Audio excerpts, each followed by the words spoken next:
ავერსი წარმოგიდგენთ სამედიცინო რადიო გვერდს იმედის კლინიკა. სერგო კოვალავასთან ერთად ავერსი გისურვებს ჯანმრთელობას და სულიერ სიმშვიდეს. ავერსი იმედის კლინიკის სპონსორი.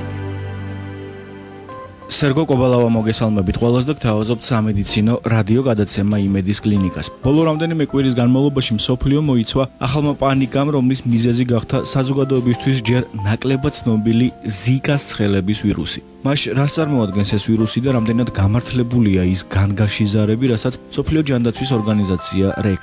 მოდით დღევანდელი გამოშვება სწორედ ამ საკითხს დაუთმოთ. გაუფრთხილდით ჯანმრთელობას. იმედის კლინიკა ღია ყოველდღე.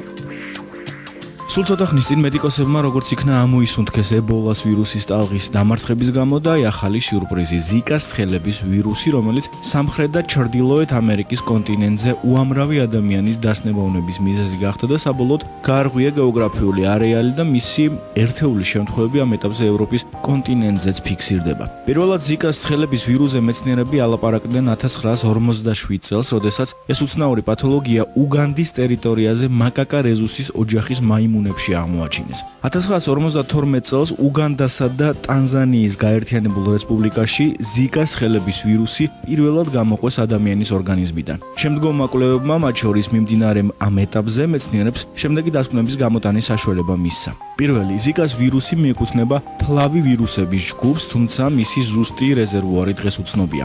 ამავე ჯგუფში გაერთიანებულია ყვითელი ცხელების, დასავლეთ ნილოსის ცხელების ვირუსები, დინგეს ვირუსი და ტკიპისმიერი ენცეფალიტის ვირუსი.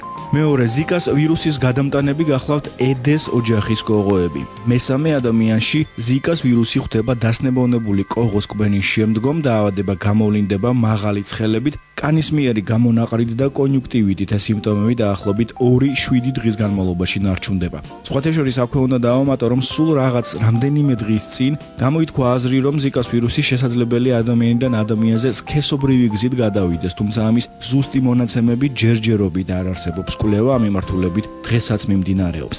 მეოთხე, დღესდღეობით ზიკას ვირუსის საწინააღმდეგო ვაქცინა ან დაავადების სპეციფიური მკურნალობა არ არსებობს. მეხუთე, პროფილაქტიკის ერთადერთი ეფექტური საშუალება ედეს ოჯახის კოღოებისგან თავდაცვა გახლავთ.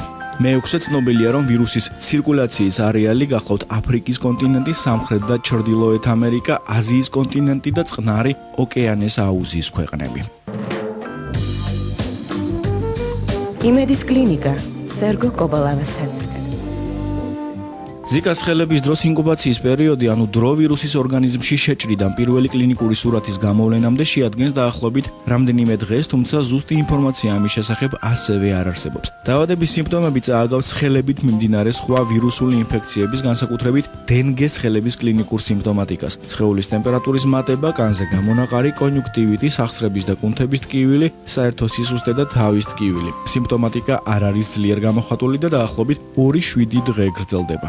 2013 წელს ფრანგულ პოლინეზიაში და 2015 წელს ბრაზილიაში ზიკას ცხელების მასიური აფეთქებების დროს მეცნიერებმა განაცხადეს ნევროლოგიური და ავტოიმუნური გართულებების მაღალი რისკის შესახებ. დღეს ზიკას ცხელების ერთ-ერთი ყველაზე აქტუალური გართულება ორსულებში ნაყოფის დაზიანება, მკვდრად-შობადობა ან მიკროცეფალიის განვითარება, თუმცა ამ მიმართულებით საბოლოო დასკვნა ასევე არ არის დადებული. იმედის კლინიკა სერგო კოვალავასთან ერთად. ზიკას ცხელების დიაგნოსტიკა ემყარება კლინიკურ სურათს და დასნებოვნებული პაციენტის სისხლიდან სპეციალური მეთოდების გამოყენებით გამომწვევი ვირუსის გამოყოფას. ზოგადად უნდა ითქვას, რომ ამ ვირუსის აღმოჩენა ჩვეულებრივი სეროლოგიური ტესტებით ძალიან რთულია, რადგან ხშირად ეს ტესტები იძლევა სხვა ფლავოვირუსების არსებობის ცრუ დადებით პასუხს. ზიკას ცხელება ჩვეულებრივ არ მიმდინარეობს ძალიან აგრესიულად და სპეციფიურ მკურნალობას არ საჭიროებს. ინფიცირებული პირები საჭიროებენ მოსვენებას, დიდი რაოდენობით სითხის მიღებას, სიცხის დამწევის საშუალებების გამოყენებას. საფრთხეს ეს ვირუსი ძირითადად ორსულ ქალებსა და მათ ნაყოფს უქმნის. სხვა შემთხვევებში ზიკას ვირუსი სიცოცხლისთვის ნაკლებად სახიფათოა და არ იძლევა მძიმე გართულებებს. პროფილაქტიკის ერთადერთი ადეკვატური ხერხია ბრძოლა გადამტანი კოღოების წინააღმდეგ. გაუფრთხილდით ჯანმრთელობას. იმედის კლინიკა ღია ყოველდღე. დარწმუნებული ვარ, ამომწურავი ინფორმაცია მოგაწოდეთ ზიკას ცხელების ვირუსის შესახებ, თუ რაიმე კითხვები დაგჭათ, რაც გაინტერესებთ ამ ვირუსის ირგვლივ, რა თქმა უნდა, შეგიძლიათ ნებისმიერ დროს იმედის კლინიკის Facebook-ის საშუალებით მოგვაწოდოთ ეს კითხვები და შეძლებს დაგვარად მათზე ამომწურავ პასუხს გაგცემთ. დღეს კი ამით ამოვწუროთ გამოშვება. ნახვამდის. ავერსი წარმოგიდგენთ სამედიცინო რადიო გვერდს იმედის კლინიკა. სერგო კოვალავასთან ერთად. ავერსი გისურვებს ჯანმრთელობას და სულიერ სიმშვიდეს. ავერსი იმედის კლინიკის სპონსორი.